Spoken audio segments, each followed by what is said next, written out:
right, y'all. Welcome back to the podcast. And actually, today is a very, very special episode to me. I am going to introduce to you all a fellow podcaster who started the podcast titled My Valley, His Victory. And as you all know, over the past year, 2024, I have shared with you all my faith. I have shared with you all some of my lowest moments recovering from a foot surgery that went wrong. And as a podcaster, I am always looking for new podcasts to listen to, new people that are showing up in this space and doing things right. And this year, along my journey, I found the My Valley, His Victory podcast, and the host of that show is Kenzie Smith. And Kenzie is here with me today, and she is going to go raw and tell us why she started this podcast and why it should be an additional show added to your playlist. So let's get right to it. Kenzie, welcome to the show. Hey, Julie. Thank you so much for having me. I am so excited to be here. Always a little nervous being on the other side of this, but excited nonetheless. Yeah, we're going to have a good show, and I'm glad you're here. I'm actually glad you started your podcast because I'm always looking for, as a fellow podcaster, I'm always researching and looking for additional shows I can listen to, ways people do things. And on my journey in 2024 of really not being afraid to share my faith and my belief in God and coming out of the other side of this injury, not even quite sure how I found your podcast. I'm not sure if you just popped up. Could have been divine intervention is what I believe. So let's get right to it. So My Valley, His Victory. You are almost a year into producing your own show. So Kenzie, give us a little bit of your background and what led you to starting your own venture with this podcasting thing. You know, it's always interesting. I don't know quite where to start, but I'll give you the short version. We can go into whatever part of it you want. But I have a really crazy testimony in how I came to know the Lord. God worked a huge miracle in my life that I'm just forever grateful for, but that wasn't always the case. I really struggled with a season of that miracle for a long time. And I was I'll say atheist agnostic. I don't know if I quite had enough faith to say I was full-blown atheist, but wasn't sure that there was, anything out there, that anything in life really meant much. And hit a really low point in my life. And, God just miraculously worked through that. And I became a believer at the age of 25. I'm 30 now, so it's been about 5 years. And really had a lot of shame around my story and kind of how I came to know the Lord.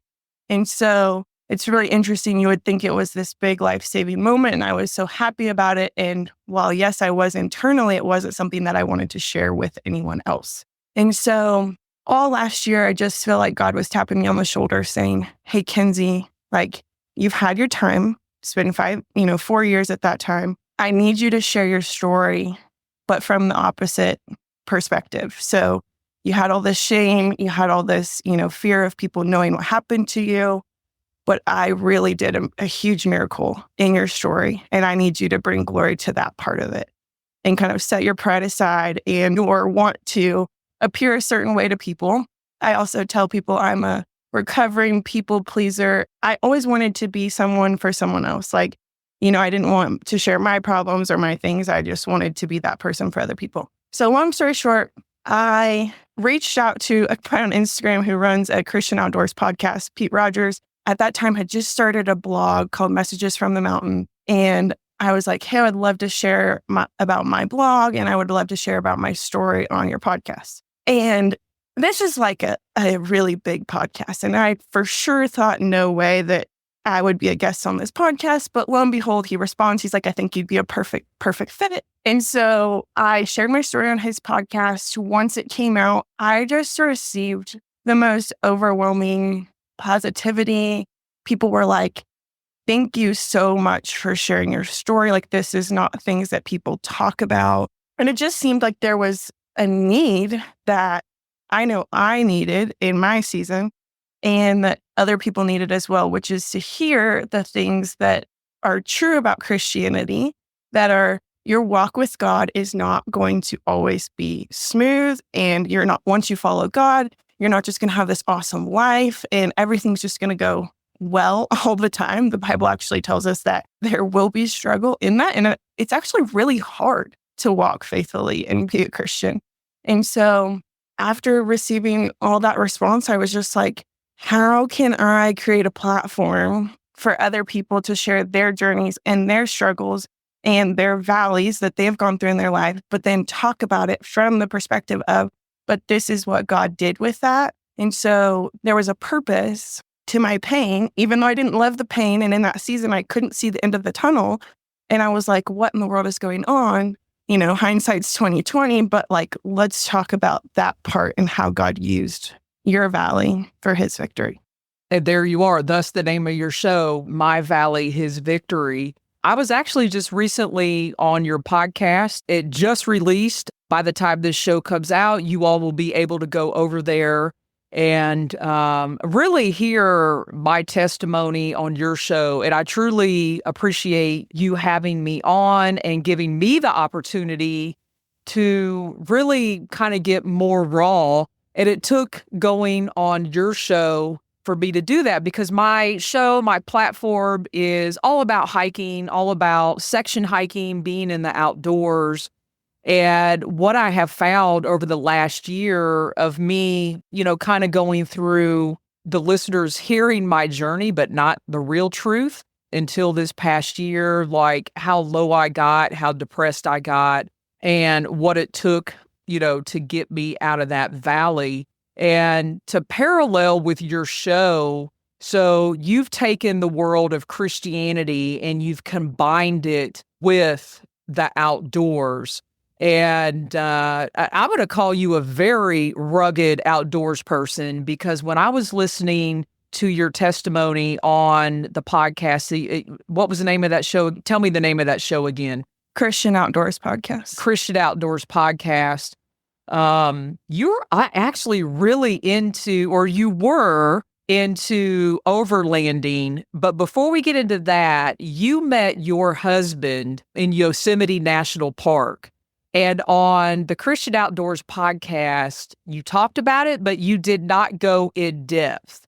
So I want you to go more in depth because I think that is so awesome. Part of your story is you had a terrible relationship and that took you down in this valley and things happened to you that shouldn't happen. You were out of this. And when you went to Yosemite, you were not looking for your husband, so to speak. So I'd love to hear the whole thing. Real quick, before we jump into that, I just want to say I left a part out about my podcast that, I want to cover real fast, and that is the outdoors piece. And so when I was looking at starting my podcast, I'm a huge outdoors person, as you just mentioned. For me, it was really important to combine the two and to be able to step in that space being fully authentic. And so what I do is I incorporate the outdoors in a lot of what I do because one of the biggest things that I had a hard time when I came into Christianity was I love the outdoors, but the outdoor community from the outside looking in is very, atheist agnostic, I'll say, more worldly. Christianity doesn't always fit naturally in there. And so wanted to come into this space authentically. And so that was also a huge piece and a huge kind of pillar of why I'm doing what I'm doing is giving a space for the Christians in the outdoor space. So fast forward, meeting my husband. So, it's not this like really cute lovey-dovey story. It's really kind of, I'll just say, I feel like the way that God has worked in my life is it's kind of like a knock on the door and then it's walking down a hallway and maybe going through another door, and that sort of thing. It's kind of like faithful obedience. Are you going to open the door? Are you going to walk down the hallway? And then are you going to open the next door? So on and so forth. And so I went to Yosemite. My best friend worked there every summer at a kids camp. I went to go visit her. That was the reason I was there, but I could only see her for like one day on the week-long trip that I was there. So I did a lot of adventuring by myself, which was not abnormal for me. I do a lot of adventuring by myself. That's just the nature of the beast. I grew up in the Midwest. I do not have a lot of, or at this point in time, I did not have a lot of friends that were outdoorsy, that were interested in that kind of stuff. And so I just did a lot of things alone. I go to Yosemite National Park. I'm out hiking. I think this day specifically, I hiked to the top of Centennial Dome, which is just this big like 360 overlook in the park. Just absolutely stunning views, really easy hike, but really awesome reward to see the whole park. And so was up there. Since I was by myself, I had propped my camera up on a rock and was trying to take a picture of myself. And my husband now walked by and he was like, "Hey, do you want me to take a picture for you?" And I was like, "No, thanks. It's okay." Like I was walking back to my camera and it was like already done. So I was like, "No, it's fine. I'm not going to inconvenience you." And then since it's a dome, 360 views, you kind of walk along the whole thing and you can go around the top of it. And so I'm walking around looking at all the views and I like turn around this boulder and there he is again. Except this time he has his camera out and he's taking a picture and I almost walk into his picture. And I'm like, "Oh my gosh, I'm so sorry." Really from there, he was with his best friend. They were on a road trip and we just really hit it off. It was like, "Hey, how are you? Where are you guys from? What are you doing out here?" Just your normal like trail conversation. I had kind of said, "Hey, I'm here by myself." And they were like, "Well, just come hang out with us for the rest of the day. Like, we're going to go here and then we're going to go here." And I was like, "Yeah." And then I was planning on going to get pizza here. And it was just like kind of from there on, we were the three amigos for our trip in Yosemite. How cool is that? Like, I mean, come on now. Yeah.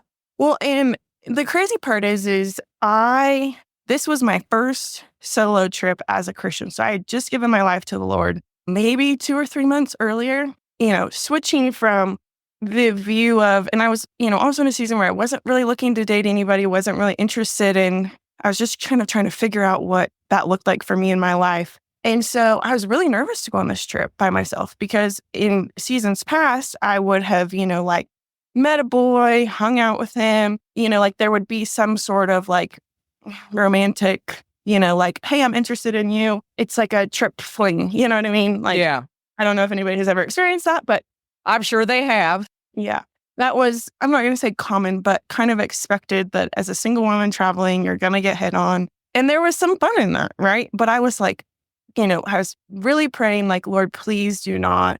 Like, I don't even want to be put in that situation. I'm in this new season of life. Like, I'm just not, I don't want to get involved with anyone as I'm trying to figure out this new season of life." And so meet them and we're talking. And then all of a sudden they just start bringing up like God and they're asking me questions about God and about my faith. And I'm like, I'll tell you as much as I know, but I'm like, I was very honest. Like, I'm a really new Christian. And so we got to talk about some things that were really interesting. And I think 4 days went by and it was just like I had so much fun with him and his best friend. And there was not an ounce of, "Hey, I like you." There wasn't any of that. It was just like, this was just such a cool experience to meet these guys and to hang out with them and so on and so forth. And so we just stayed in touch. I was living in North Carolina at the time. They lived in Alabama. And I actually had to travel often to work to Nashville, which is about 2 hours north of where they lived in Alabama. And so we would just make it a priority for the three of us to hang out whenever I would go to Nashville. And so we just kept a relationship really over the next like year and a half. And then, I'll just say, and then, things changed from there. But truly we met and it was just, we were friends. We just hit it off and enjoyed each other's company and personalities and just kind of clicked in that way. And then it's not this like, yeah. Yeah, everyone, whenever I say that, they think like, "Oh my gosh, she was just like love at first sight on top of a mountain." It's like, no, but looking back now, like you said earlier, hindsight's 2020. I mean, that was the plan. Yeah. I mean, you can't deny that now, right? So, we could always look back at, we know the Lord has a plan for us. And most of the time we have to look back and go, "Yep, that lined up, this lined up." So obviously you guys are married, and this is something that I didn't know that you did until I listened to that show.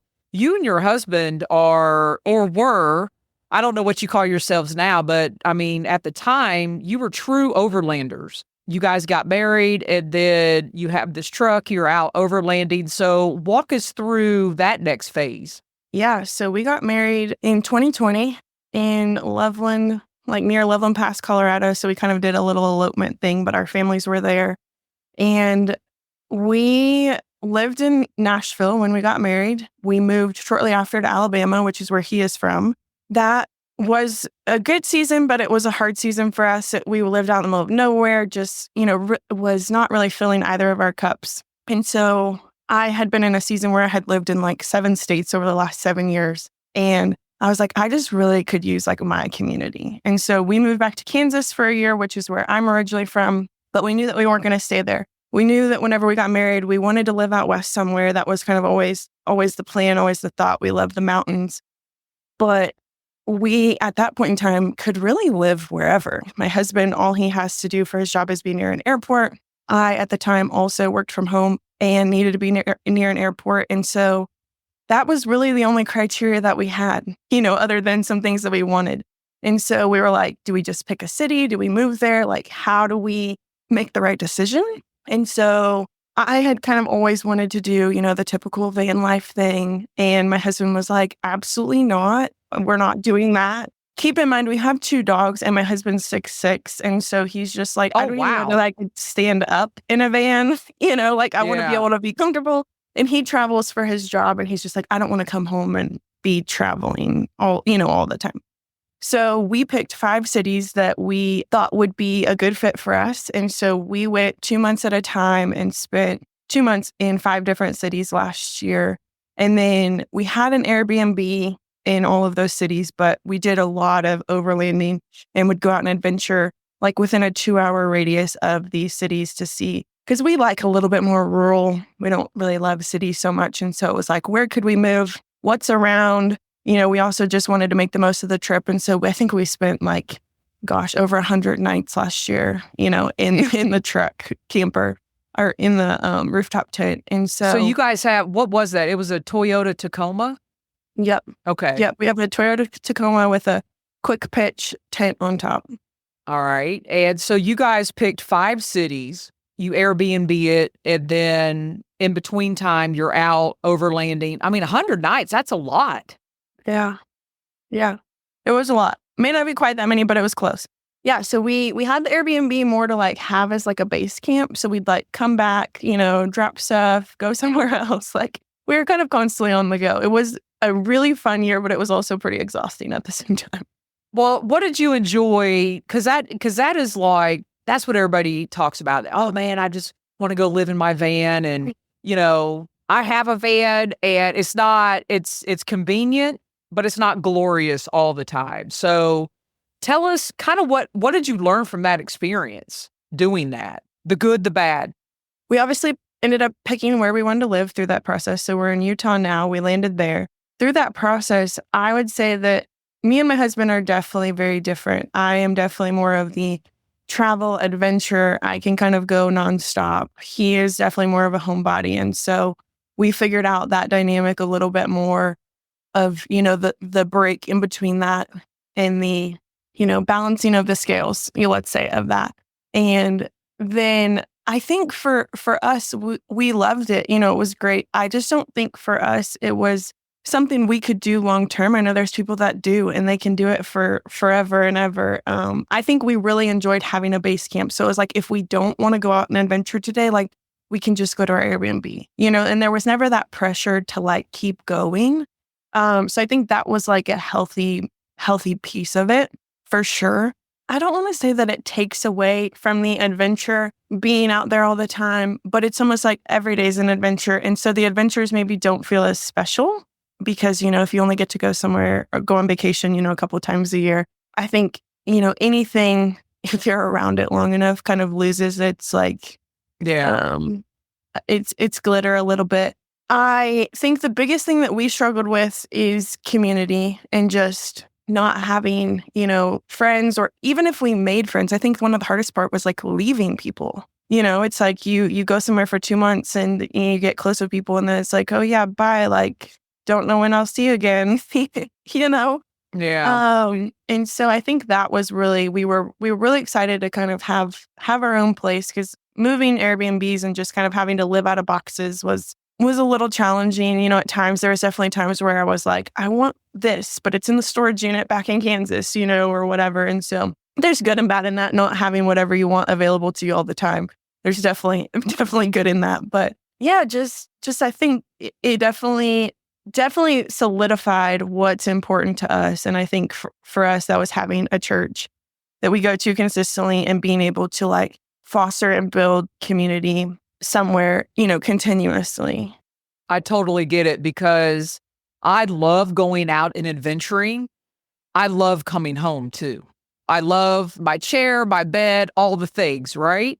Flushing water in the toilet. It is a fine balance. So, spend your time in the outdoors. But then, for me, it's always good to come home as well. So that's why section hiking works for me. Go out for periods of time and then come home. So you've also navigated yourself somehow right to the John Muir Trail this past summer. So when you and I began talking, it was right before you were going out to hit the trail. So the John Muir Trail for me, and we kind of talked about this on your podcast as well, that was the beginning of my lowest points. Had the full gamut, going to the John Muir Trail, going to complete the 211 miles, going to go climb Mount Whitney, and I made it 3 days. And that, that's still kind of on my shoulders right now, but that was the beginning of me getting, surgeries on my foot and really, coming back to the Lord where I should be.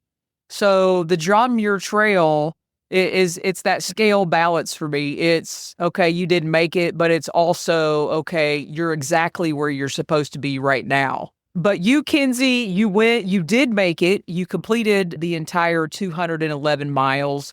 So walk us through your journey on the John Muir Trail. The John Muir Trail kind of pipe dream started the summer that I actually met my husband, which is really funny. I was in Yosemite. I think my friend that I was there visiting had just talked about her friend that just completed it. And I want to say that was the first time I had ever heard about it. And I don't know why. I don't know what. I don't know. I'm delusional, I guess. But I was like, the year I turned 30, I wanted to hike the John Muir Trail. Keep in mind, listeners, I had never been on a backpacking trip at this point. Okay? I'm not laughing at you. I love it. I actually love it, because sometimes it's when you go into it, well, this is what I'm going to do. You have more success. Yeah, you do, because you have your mind made up. But yeah, so I said that. And how you say things to yourself all the time and you're like, oh yeah, I'm going to do that. And it's just like, yeah, no, you're not. But for whatever reason, this stuck. And my husband will tell you whenever we met, I told him about it. Whenever I met my good friend who did it with me the first day I met her, I was like, hey, I'm going to do this thing. And, it's interesting. I look back on it now, like I said, hindsight 2020, but I think that the Lord just knew where I was going to be, what I was going to need in the journey that was in front of me long before I knew it, And so I say all that to say, I wasn't a backpacker, and it was like, oh my gosh, I want to do this thing. It was like literally complete delusional. I had no idea what that even meant, to be honest. When I said I was going to do it, I took my first backpacking trip in 2019 into 2020. It was over New Year's, summited Mount Kenya in Africa. That was my first ever, I'm going to do air quotes, backpacking trip. In different countries, people might call it something different. And I didn't sleep in a tent. I slept in a hut. So is it truly backpacking? I call it backpacking without a tent. I said yes. But you can call it whatever you want. That was my introduction to hiking more than a day hike, and not coming home or sleeping in a bed or a hotel. It was like, you're continuing on a trail. And so, 2024 is the year I turned 30 and got the permits in I think February. And I had asked my friend Meg, I was like, I don't even know that I really ever asked her, but I was just like, hey, I'm doing this, kind of I'm looking for someone to maybe do it with, and it took her a while to commit to the journey, but I did end up doing it with my friend Meg, and we did it northbound. So we did it from Cottonwood Lakes, which is Horseshoe Meadows, south of about 25 miles south of Mount Whitney, and then finished in Yosemite Valley. So we did it kind of the opposite way that it was designed to be done, but you can do it either way. It just adds more miles if you go the way we went. Yeah. So what dates did you go and how did you snag that permit? I tried for a couple weeks to do the lottery for the typical route, which, starting in Yosemite Valley, ending in Mount Whitney, but was not lucky enough to get those. It is a lottery system, whereas the ones going northbound are more like concert tickets. So you just go to the website on 8 a.m. the morning that you want to buy your permits, and then you type as fast as you can, and you try to buy a sold-out concert. And so that took, I think, about 7 days before I was successful. But I knew that I wanted to do it in September. I knew that I wanted to do it either last week of August or early September, just because it's less busy, less buggy, it's not as hot. And so I did know that. So I did, try to get those permits accordingly. And we started on September 3rd. And our route took us, I think, about 255 miles, I'm going to say. It depends on whether you're looking at which map you're looking at, or if you're looking at Meg's watch, because Meg's watch told us we did like 3 more miles every day. So she's like, I'm going off my watch. And I'm like, yeah, okay. Go Meg. If it's on Strava, it's true, right? Yes, exactly. And so, yeah, it took us about 20 days. We took 1 0 day at VVR, and yeah. Okay, not Resupplies, 0 day. Okay. I was like, dang, you guys were carrying some food, but so you took 1 full 0 day. Yeah, but we did only have 2 resupplies. So we carried 5 days for the first 5 days, and then 7 and 7. Wow. Okay, so walk us through. So you're going north. So in about 3 days, you're going up to the highest elevation in the lower 48 states. So walk us through this. This was actually Meg's first backpacking trip. Was almost the same trek that we All took. right, Kenzie, now y'all are getting crazy. So no, I'm saying no. Her first backpacking trip that she ever went on was the same section of the trail. Okay, all right. I thought you were saying this was like, all right, now she's hitting the trail. Okay, all right. No, we did meet some girls, though, that this was their first ever backpacking trip. And we met them going up Mount Whitney, and they were almost done, and it was wild. And they were almost like, they had run out of food multiple times. They were hot mess expresses, but they did make it. So it is possible, people. I don't know if I'd recommend it, but awesome. They said they got lost like 20 times. I was like, yeah, that's good for you. But anyway, so Meg had already done this little section of the trail the first 3 days. And so, it's kind of fun because she's like, oh, I can't wait to get to Guitar Lake. And, that's one of her favorite places. And, there wasn't quite the mystery, that the rest of the trail had, because she had done that section. And so, what's funny is we're driving to the trailhead, and I just remember I was like, oh no, like I got really overwhelmed, and I was like, okay, like it's here. Now I actually have to do it. I don't know what that looks like. I've never done anything this long. I think my longest backpacking trip up until this point was, let's call it 65 or 70 miles. Let's say 5 days, and this was going to be a 20-day adventure. And so kind of had this moment of like, can I do this? Am I capable of doing this? And got really overwhelmed at the journey that was in front of me. And one thing that I told Meg and my husband, and especially Meg, because she was going to be with me, I was like, whatever I do, I cannot think about the whole journey. I have to think about just the day that's in front of me, because the whole thing seemed daunting. Like, how am I ever going to make it? And it was really funny because on day 2, what did I do? I immediately was like, your backpack's settling in. You're already at over 11,000 feet. Not easy by any means. Like, no part of this trail, let's say, was easy. But it was like, man, if I'm struggling now, like, how am I going to make it 19 more days? And I remember I was like, I'm done. I don't want to be here. I don't know if I can do this. And I was really doubting myself. And that was day 2. It's funny is the minute I sat down my pack for the day, I was like, this is great. I'm so excited for tomorrow. Like, let's rock and roll, baby. Yeah, so we woke up at like 3:30 the morning we were going to summit Mount Whitney and saw an amazing sunrise and did that. And then that was also like a really important moment being on the top of Mount Whitney because that was the true start for us of the John Muir Trail.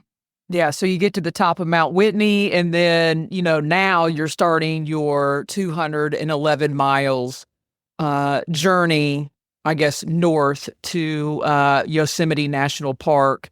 And, then I guess the next thing would be, what is it, Kearsarge Pass? Is that the next, like, huge pass everybody thinks about? Is that it? I can't remember.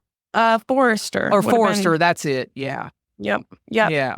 So Forester was funny because there was rain and thunder behind us. But as long as we kept moving, it kept the same distance behind us. And so we're kind of like very safely, like it was far enough, but it was kind of funny because it was like a race of like, okay, we have to keep moving up this pass because we've got to get up and over it. But, you could see the weather coming in behind us. And so the thunder held off and the storm didn't catch up until we were about maybe a mile to half a mile from the bottom of the pass into tree line. And so then the thunder cracks and we're sprinting to tree line at that point. But that was a fun pass because there was a sense of urgency to make it, which wasn't most of the trail. I think you're not always, you don't find that urgency, but it was like, the storm is right behind us and we're either going to be stuck in it if we sit and we wait, or we can just keep pushing forward. And so I think having that little boost of motivation going up Forester Pass was definitely helpful to keep moving and move with gusto. Forester Pass still scares me. And I was totally scared of passes. My first, my monumental 3 days on the John Muir Trail, my first pass, I can't even remember the name of it. Donahue. So, on the East Coast, you've got the Green Tunnel. So you really don't see, the Bald Mountains or anything like that for miles and miles and miles. And you just go up over the mountain and down and it's no big deal, right? So These passes, I just had in my mind because they look like little keyholes because you can see them forever and ever, right? So you feel like you're going to get to the top and you're going to have to like boulder through these keyholes. And that's what I had in my mind. And so the whole time I'm climbing Donahue Pass, I'm like, this isn't even the worst of it. The worst of it is how am I going to get through to the other side? That seems so like, now that I've been over a pass, I understand the nature of going over a pass. And when we got to the top of Donahue Pass, I was like, oh my God, I had built this whole story of like all these horrible things that were going to happen to me. And it really affected how I was performing athletically, if that's the way you want to put it. It affected my breathing. It affected my ability to move. So, you had gone over Whitney. So what's, it's just kind of, oh, okay, I understand what's going to happen now, through until I get to Yosemite. So was that your idea of a pass, or maybe you're more in tune to the West Coast than I am at this point? Yeah, I mean, I definitely knew what that meant, and I had, I was the planner and the prepper of this trip, and so I had done, a good bit of research and watched, all the YouTube videos and all the things, and so had an idea. But it's funny sitting back looking at a pass because you said like you can see where you're going, and it's like this keyhole. I sat there and I was like, where? Like, where is the trail? Where do we go? Like, because if you're sitting back looking at it, like sometimes it takes the most odd route. And then it's like, you think that it's this little keyhole and no, it's actually way over here. And it was just interesting to like think you know where you're going and then have a complete plot twist in that. But oh, that's a good way to put it. Like a plot twist. Yeah, you're right. Because I would see the keyhole and I'm like, oh my God, it's moved. Now it's over here. How in the world am I going to get over there? And it's like, it's like your faith. Trust the process, right? Hundreds of people have gone, animals are going, pack mules are going up this trail. So, just kind of trust the process and, and hiking. And, it's almost like you put a fear on yourself that's not necessary. And, we do that in life too. We put a fear on ourselves. I put a fear on myself. Oh, you can't talk about your faith. People will make fun of you. No one will listen to your podcast. And that's not really what So happens. true. Yeah. Yeah. So round out the trip for us. So, go ahead. I think you had a thought there. Well, I was just going to say, to me, the passes felt like a little bit like life. And I think someone said this on my podcast recently, and it's like just stuck with me. It said, what's true on the trail is true in life. And it's like, I couldn't see the trail in front of me going up these passes. I had no idea where it was going, but I didn't need to know that information yet.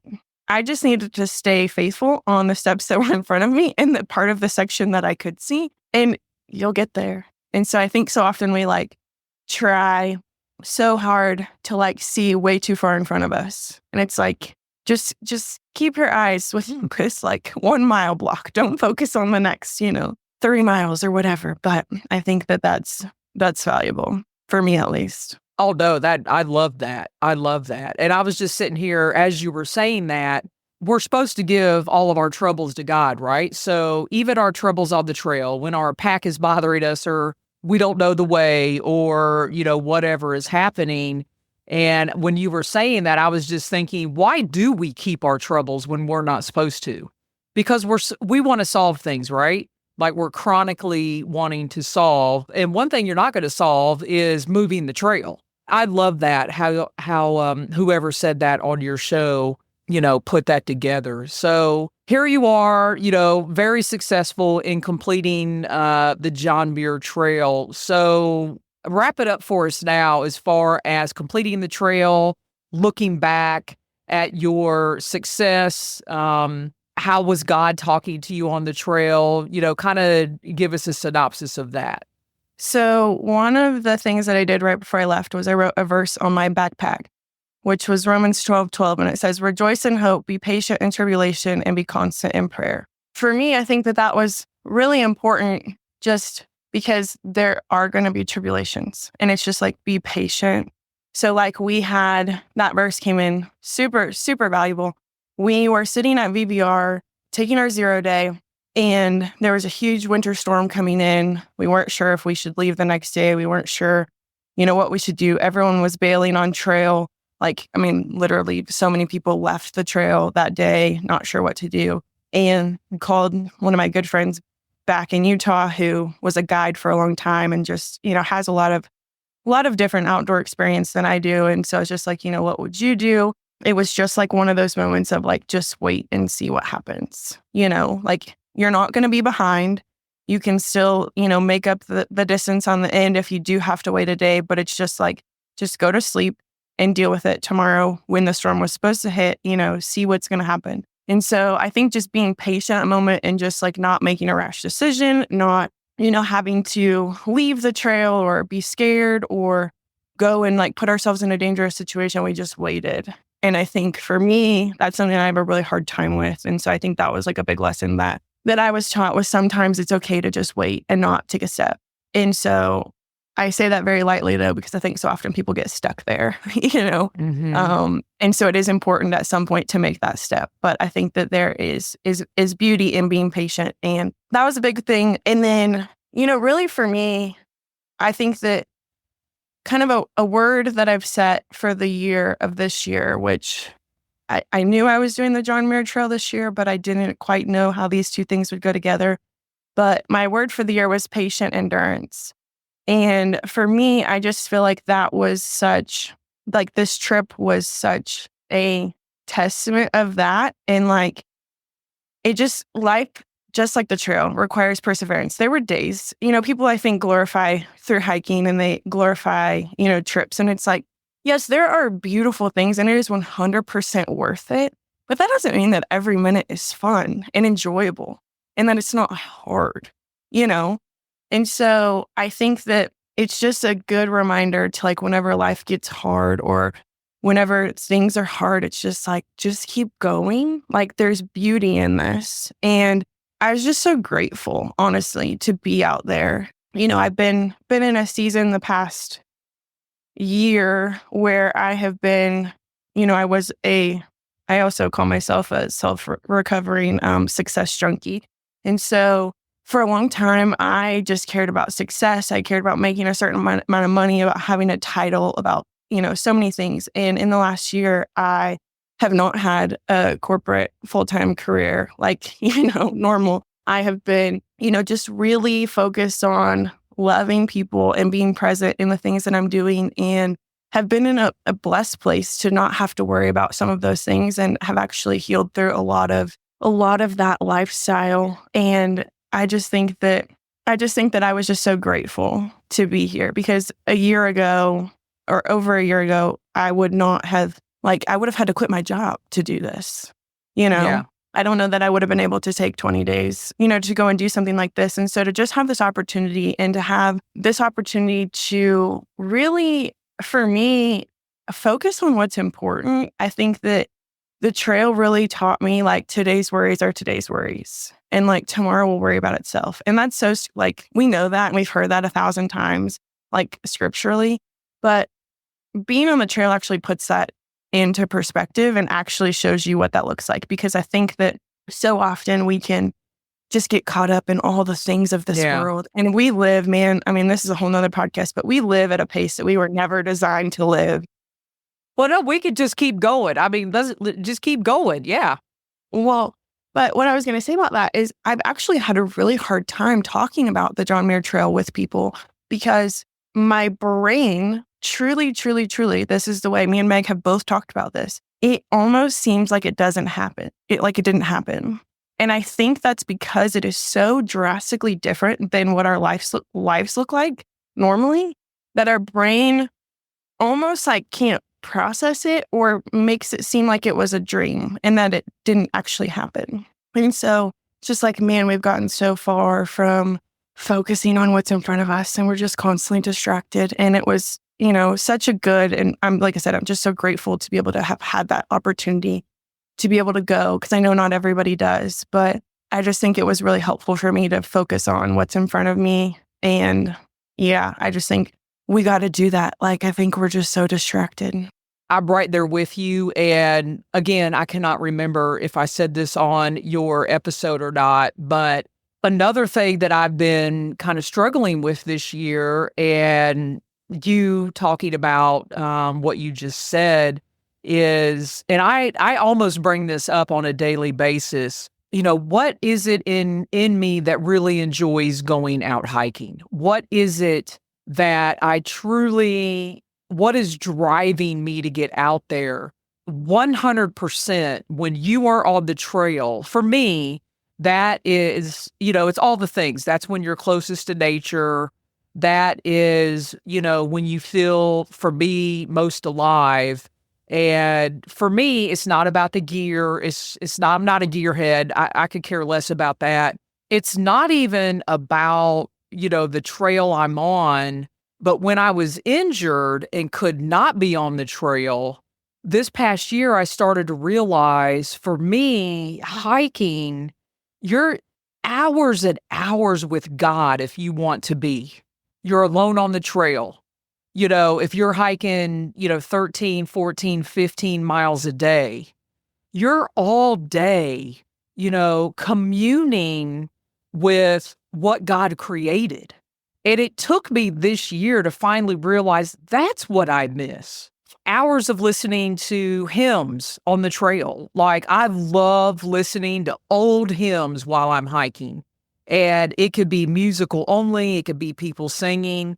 And when I was injured, I didn't have that. And I was like, there's something missing. And I think I got so angry, but I couldn't figure out what I was missing. And now that, the Lord slapped me beside the head, hey, listen, duh. Sometimes we need that. And then it all goes by so quickly. This summer, I was able to spend many, over 50 days out on the trail.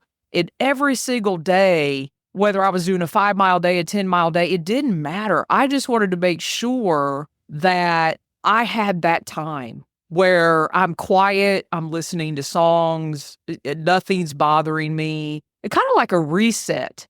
And that's what hiking is for me. And it took me this year to kind of really figure that out. It's a time for me to go out and just kind of be with God, really. And I mean, there's no other way to put it. Yeah. I don't want to go out and test gear. I don't want to go out and, show off new outfits. Like, I don't care about that stuff. Yeah, I think that there's so much beauty in just solitude, silence, and then whatever's in front of you, just being like 100% present. I think that's where the trail, is so important is, you are present there and you're present with the people that you're with. And it's not like, oh, we got a timeline, like we only have 2 hours to hang out and, catch up and whatever. And it's kind of like you have set aside time to be here. And it's kind of like you're here until that clock runs out. But it's amazing what even an hour of silence can do for your brain in today's world. Like, take being off the trail. I mean, obviously that's great, but take being off the trail out of the equation. Even if you were to just sit at your house in silence, no podcast, no music, no nothing, like, it's wild. That's a place I think that we need to get a little bit more comfortable being, is in silence. I know that's important for me, being in the outdoors. Yeah. And I remember years and years ago, before social media, I never went hiking with music. I never, carried it. And now I have to force myself, okay, don't listen to anything. Don't, listen to a podcast. You don't need noise in your ear. And it's amazing, just the transitions. Yeah. Because we all want to be entertained. We have it at our fingertips. Yeah. Well, and this isn't a Christian resource, but if you don't believe anything that we're saying, go and read or listen to the book, The 12-Hour Walk. And that will tell you all that you need to know about what we're talking about and just what happens in your mind and all the things. It's really interesting. Okay, so I have to do that too now. Just when I said I'm going to go silent, the 12-hour walk. Okay, you've intrigued me. So yeah, it's about a guy who, short form, it's about a guy who walked across Antarctica, and his goal was to walk 12 hours every day, and it was in complete silence. And he just talks about the things that happen in your brain, and you're able to think past all of your limiting beliefs. You're able to think past, like, you just go into a lot deeper space. And so it's a challenge that you can do anywhere in the world. You just go and you walk. It doesn't matter if you walk 1 mile or 100 miles. The goal is just to be in complete silence for 12 hours and be undistracted. And it's great. I did it last year and it was life-changing. It's not, like I said, it's not really a spiritual thing. So if you are a Christian, look at it with some discerning eyes, some of the things in the book. But I'd say overall, it's a really great concept. Well, listen, Kenzie, I truly feel like you and I we could just bring up another topic and start talking about it and go more into depth. But I do want to be cognizant of your time. And so tell everybody where they can find you. I know you're on Instagram and you recently changed your Instagram handle. So talk to us about that for a couple minutes. Yeah, so I am now pretty much, I think, everywhere you could find me. I am Messages from the Mountain.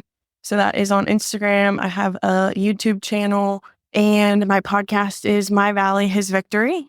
I had a blog called Messages from the Mountain, and it was all about things that are imagery, I guess is the right word, imagery of things in our walk with God, but in the outdoors. And so I would find things on the trail or find things out in nature that kind of like almost like little devotionals or, things like that.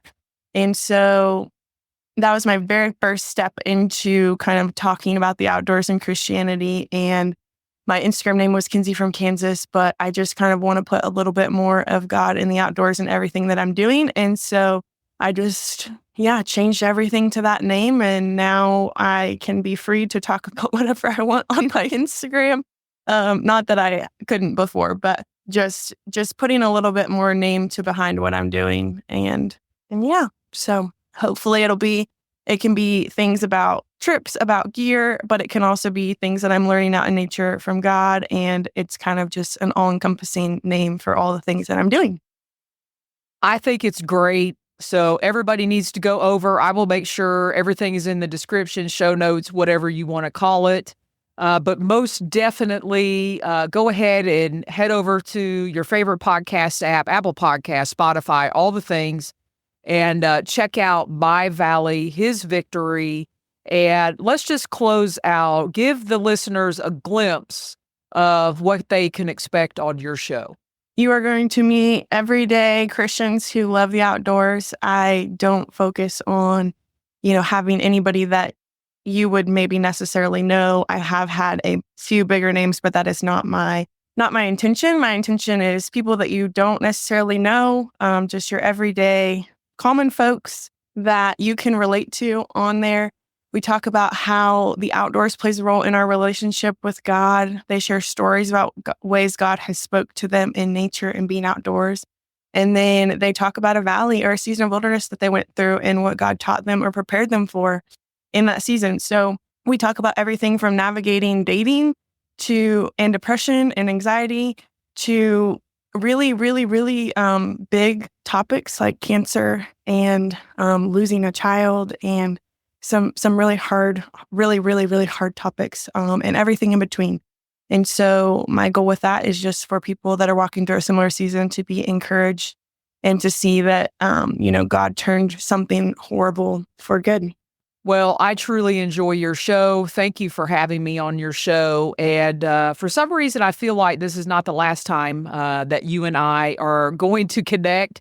So I truly appreciate you being on here. And y'all, please go follow Kenzie. There is more to her story, and I'm sure more to come as we round out 2024 and head into 2025. So I will close out like I always do. Truly appreciate you, Kenzie. Everybody, thanks for listening. Be safe out there, and happy section hiking.